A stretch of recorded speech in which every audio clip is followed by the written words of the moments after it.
Okay, everybody, here we are, man. We are back again. This is Led Zeppelin, How the West Was Won, and it's our final installment, man. We're going to be finishing off this series. This is what I'm calling part 7 of the series. Wrapping it all up, doing a little bit of a review at the back end of it as well. We're going to finish off with Rock and Roll, which is 4 minutes long, followed by The Ocean, which is 4.5 minutes long, and then Bring It On Home, which is 9.5 minutes long. So, and then after that, I'm just going to go into kind of like an official little bit of a review, just covering some of the stuff that I covered before, but just kind of solidifying it, more so for my sake. You'll probably roll your eyes because you know all of this shit already, but, you know, it's about my walk, you know what I'm saying? So, before I pop this off, man, I just want to give a shout out and a thanks very much to Jeffrey Davis. Jeffrey's been great, man. Not just on this particular live album set, but also previously with the BBC. Jeffrey took the time to itemize every single damn track for me, man. And he also provided every single link of each particular track and additional information. So Jeffrey, thanks, brother. I appreciate you taking that pain and effort to go the extra mile. I mean, you know, a lot of people sent me links and whatnot and said, yeah, do this one, do this one. But Jeffrey, man, he sat down and he probably spent a decent hour or so going through and making sure that this stuff is all itemized for me.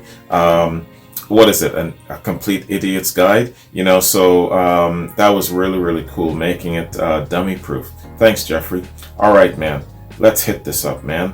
Let's do our final installment of How the West Was Won. I ever loved the hell out of this series, boy. And we're kicking it off with Rock and Roll. Let's get it.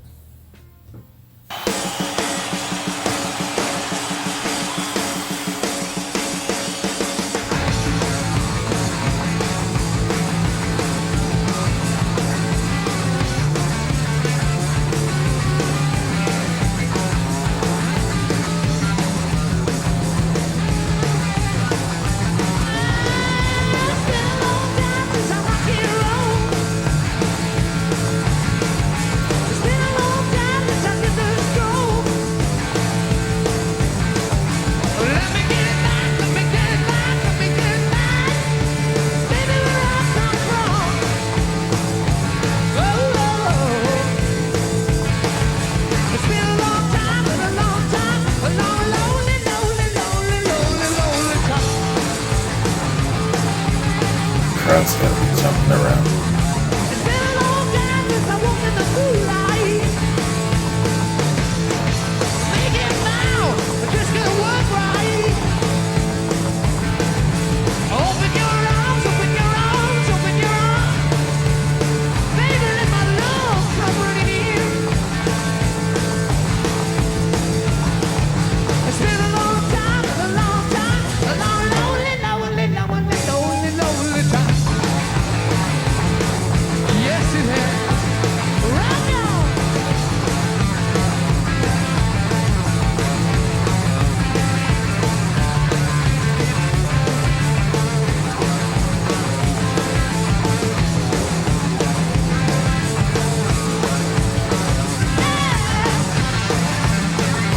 This would definitely be one of those songs everyone would get up and dance to.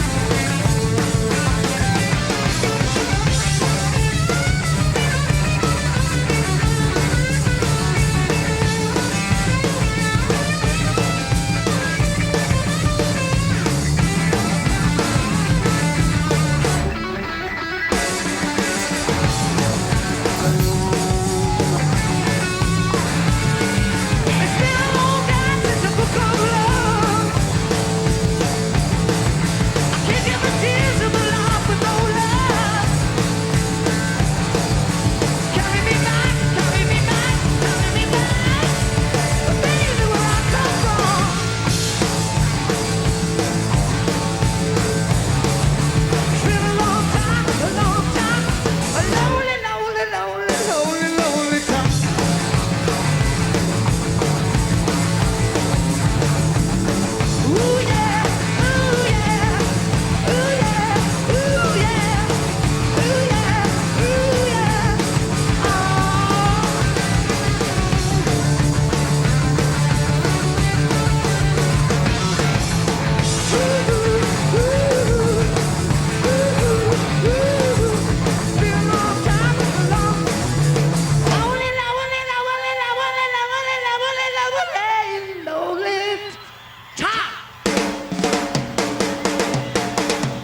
Yeah, the crowd loved the hell out of that one. New album is called The Ocean.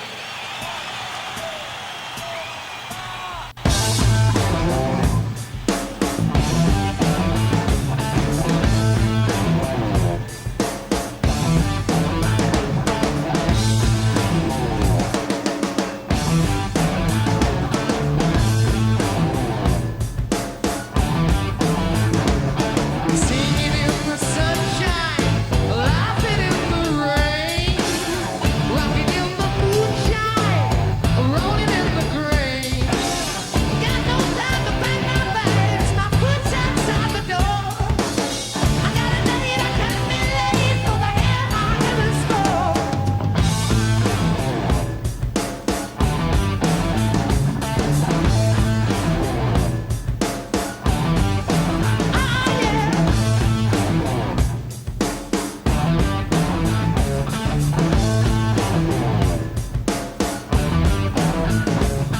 Singing to the ocean, I can hear the ocean's roar.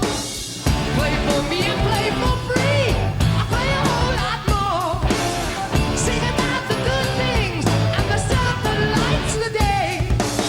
I used to sing to the mountains as the ocean lost its way. I don't know.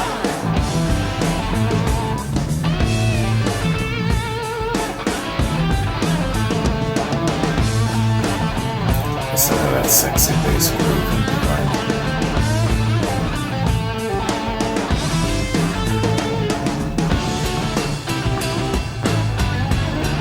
Ooh, yeah!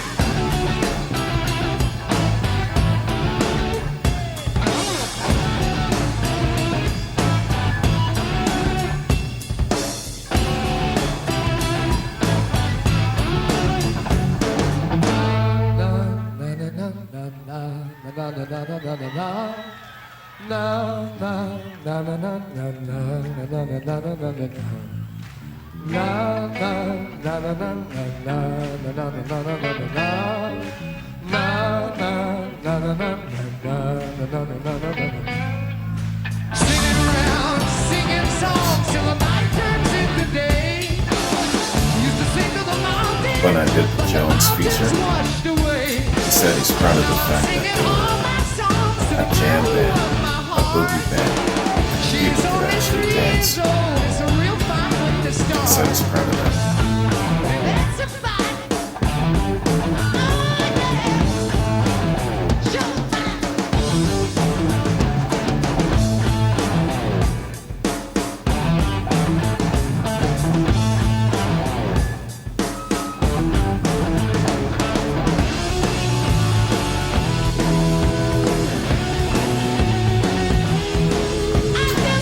That was a shift, boy. Holy.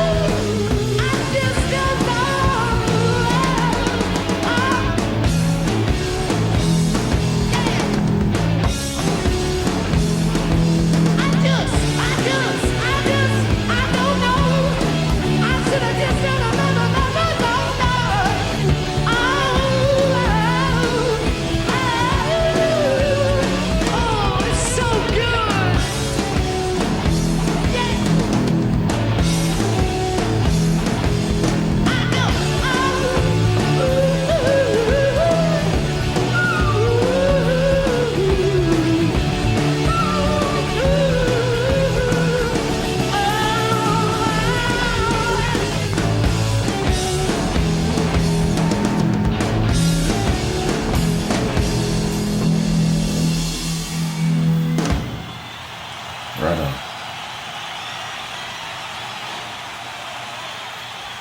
That back end could have been extended for another 5 minutes. Man. Easily. Yo, the crowd loved the hell out of that.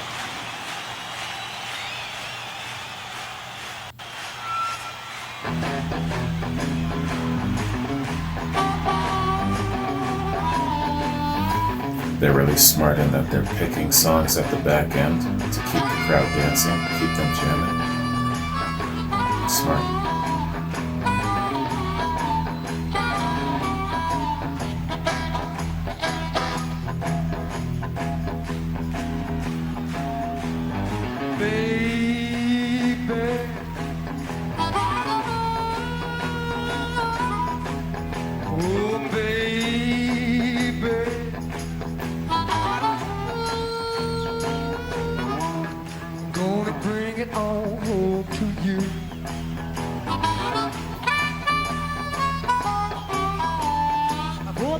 ticket, I got that low. Up a going higher, all above. Take my seat, right way back low. Watch this train rolling down the track.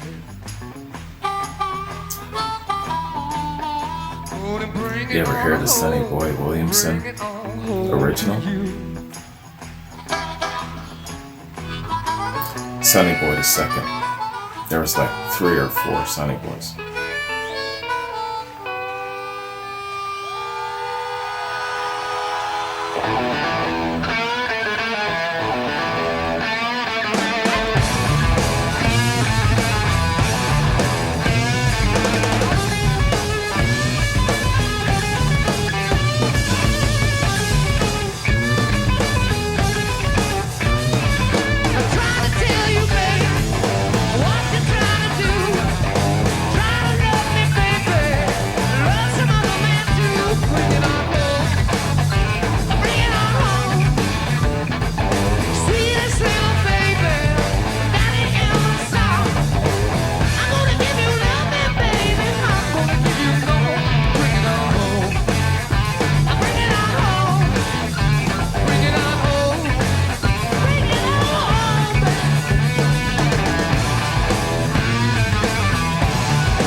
Talk about all 3 instruments working in unison.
There's some Led Zeppelin charm for you, man.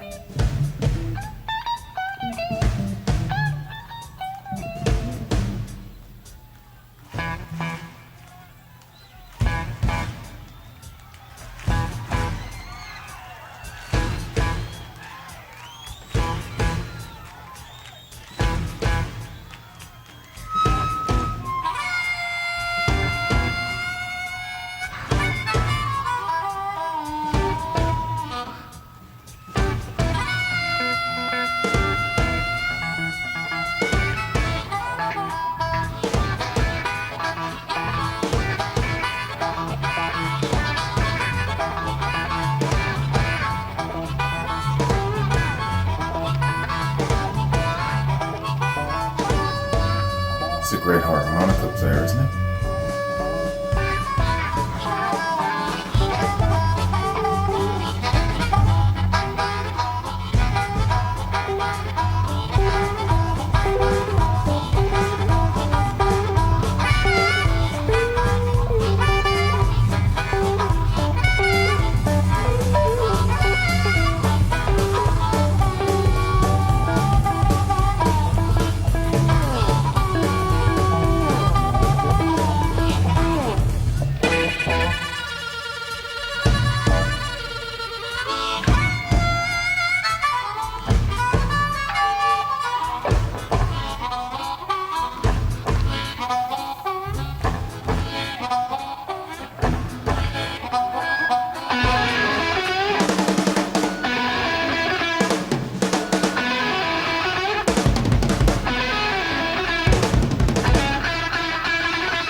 always does something great.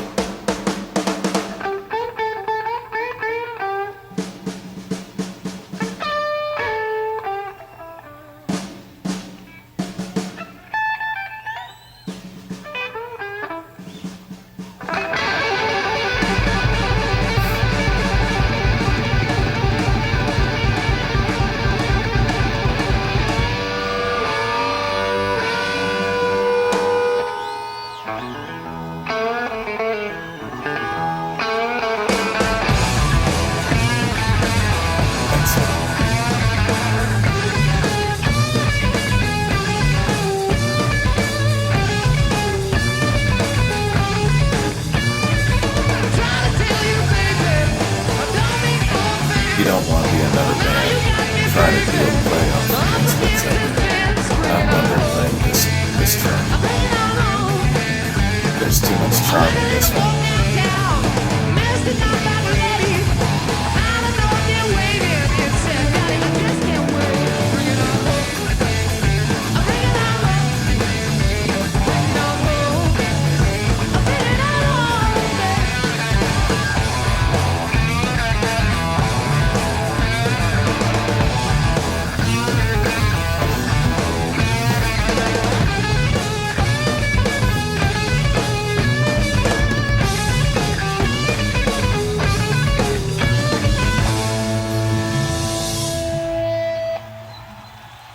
I'm gonna bring it all home. Bring it all to you. Do it, children.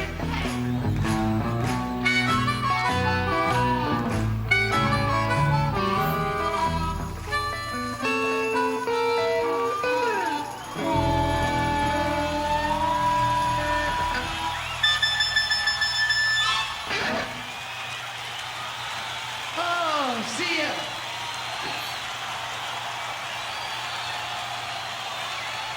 They came, they conquered, they charmed, and it's like, yo, see ya. That was awesome.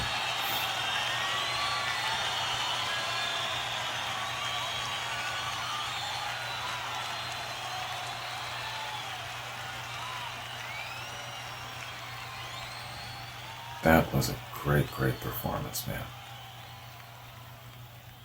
All three had their charm, but Bring It On Home definitely was the crown jewel of this three-set reaction, let me tell you.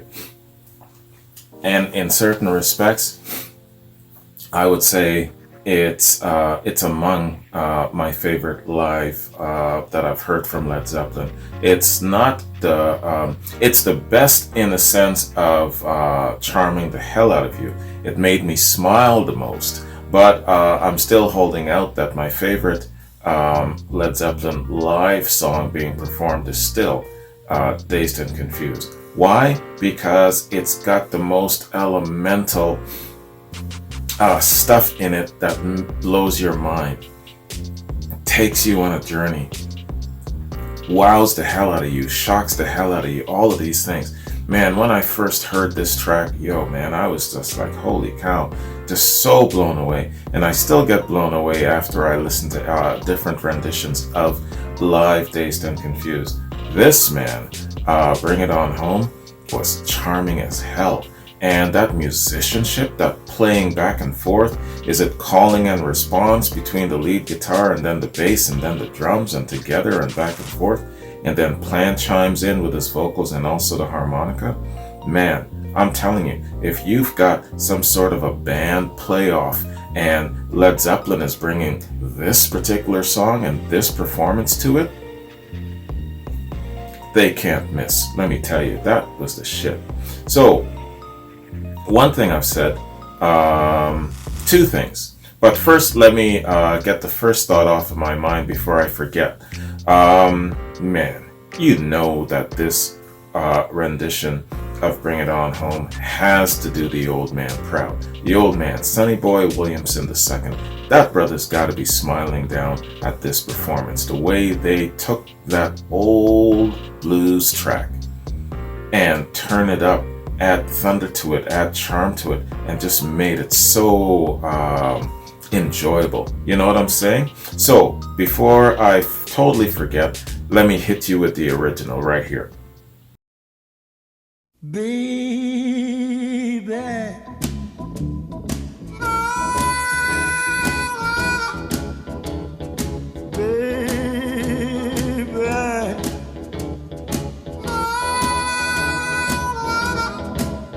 I'm gonna bring it on home to you.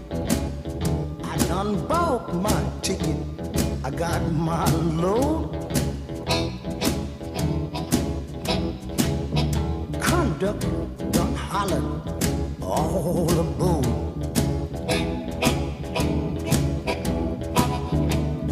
Take my seat right way back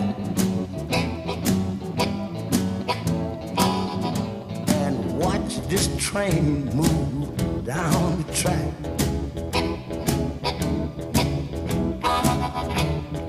Baby,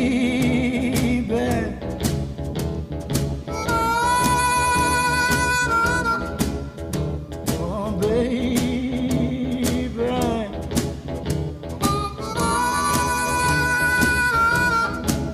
I'm gonna bring it on home to you. I think about the good times I once have had.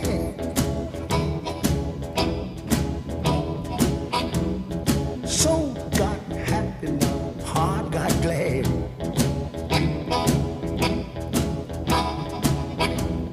I think about the way you love me too. You can bet your life I'm coming home to you.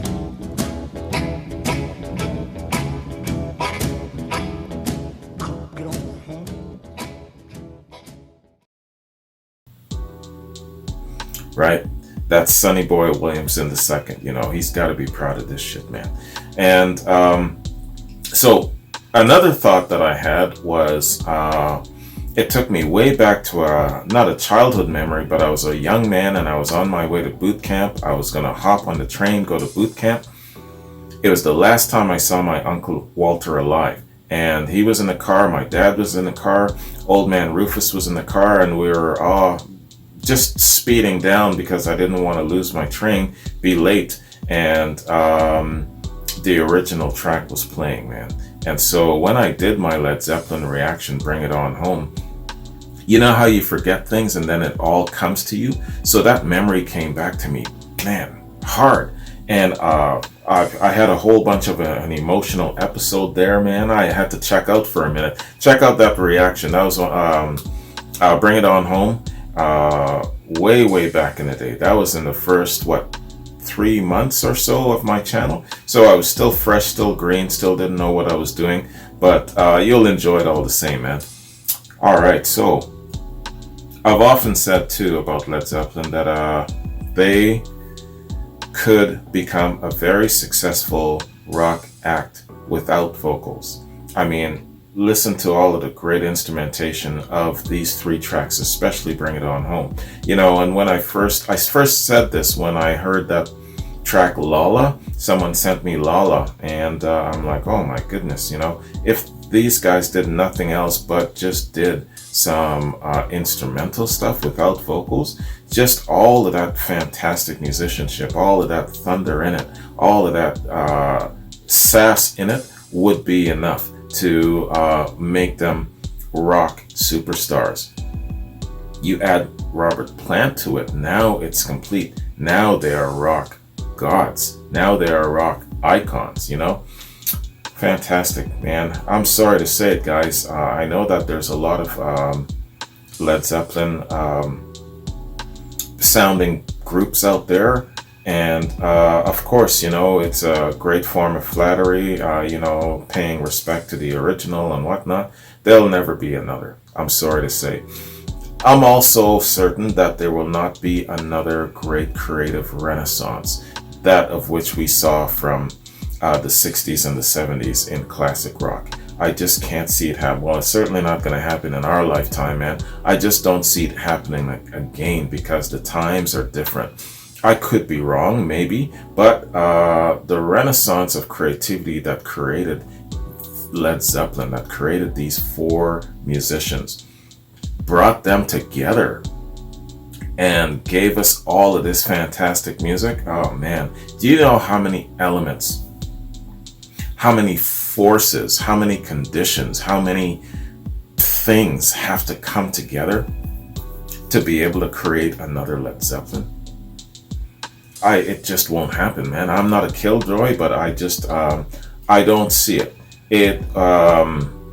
Short of miraculous, short of miracles, I just don't see it. I don't see that happening. I don't see another creative renaissance happening, which makes you appreciate this shit so much more, doesn't it?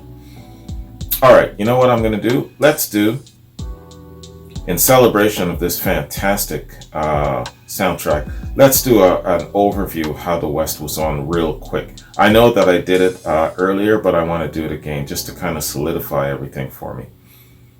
How the West Was Won. How the West Was Won is a live triple album by English rock group Led Zeppelin, released by Atlantic Records on compact disc on the 27th of May 2003, DVD audio on the 7th of October 2003, and Blu-ray audio in 2018. The recordings are taken from 272 performances in California during their tour of North America, the LA Forum on the 25th of June in 72, and Long Beach Arena on the 27th of June in 72. Background. Guitarist Jimmy Page considers Led Zeppelin at this point to have been at their artistic peak, as is mentioned in the album's liner notes and in an interview he gave to the Times newspaper in 2010.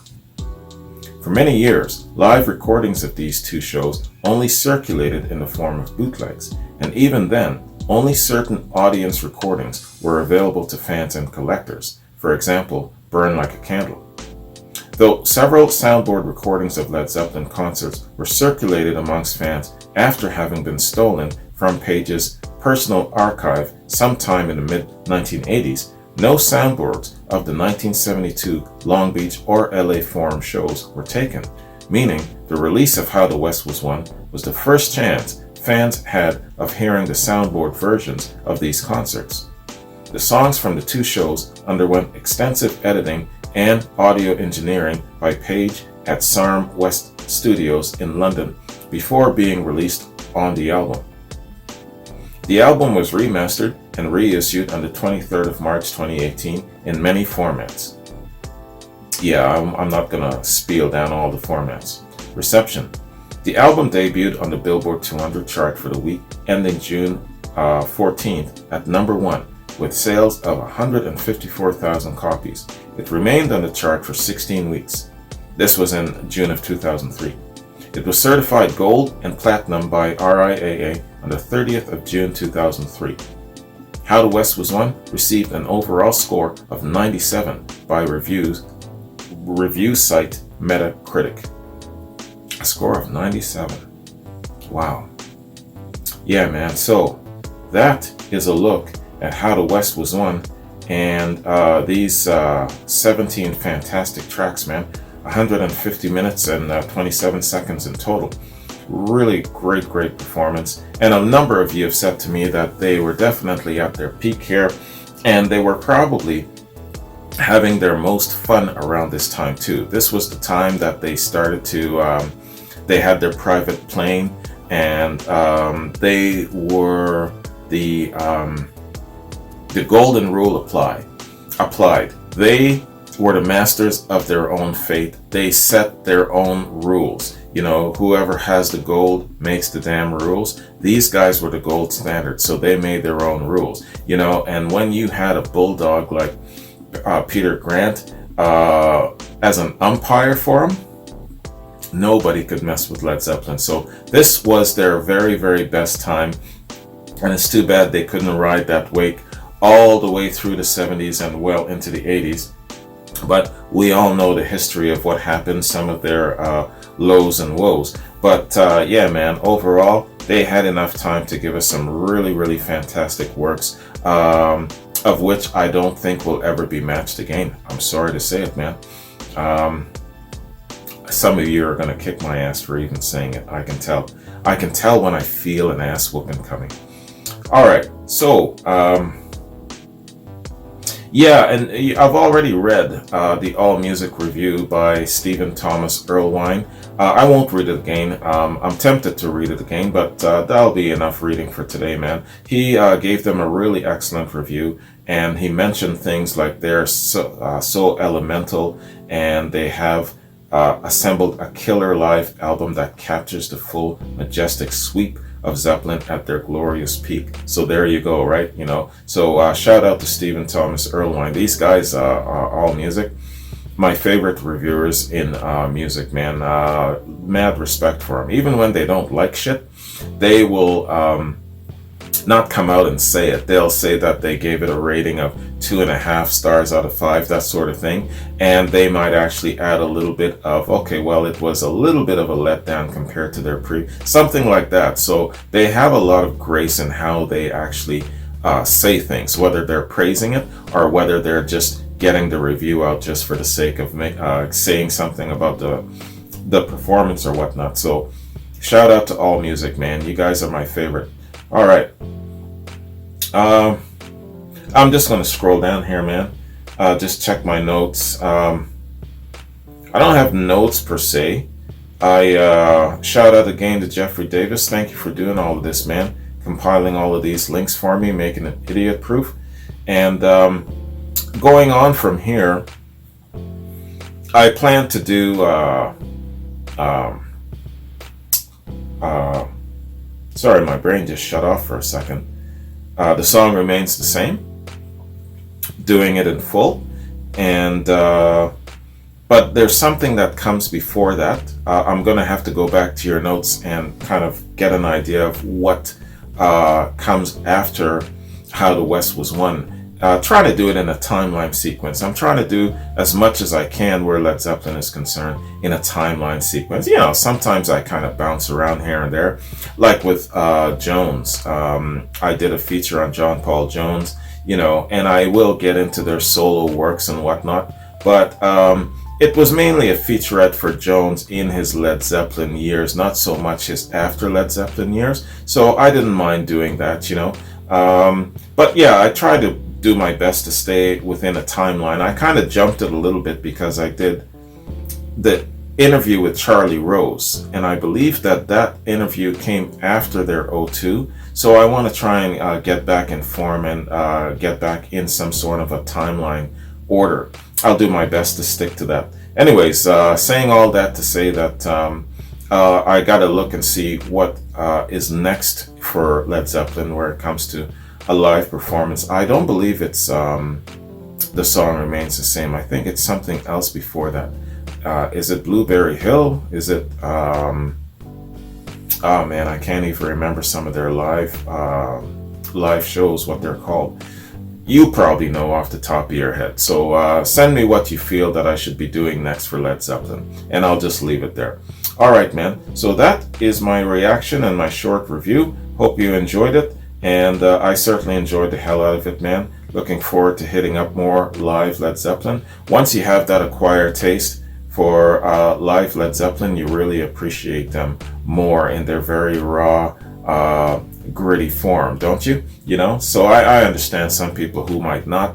And of course, you might prefer the studio. Totally fine with that as well. Totally understand that. But I'm passing this word along to any of you who basically check out other reactors doing Led Zeppelin. Tell them to check out their live stuff and not just stick to the, you know, the format of popularity. You know, I mean, anyone can do the Cashmere's and the Stairway to Heavens, but get into the deep shit, man. Take a long dive into the rabbit hole. That's all I'm saying. So pass that on to fellow reactors as you go along your Led Zeppelin ways, man. Anyways, you guys have yourselves a good one. Take care, and I'll catch you in my next Led Zeppelin reaction. Peace.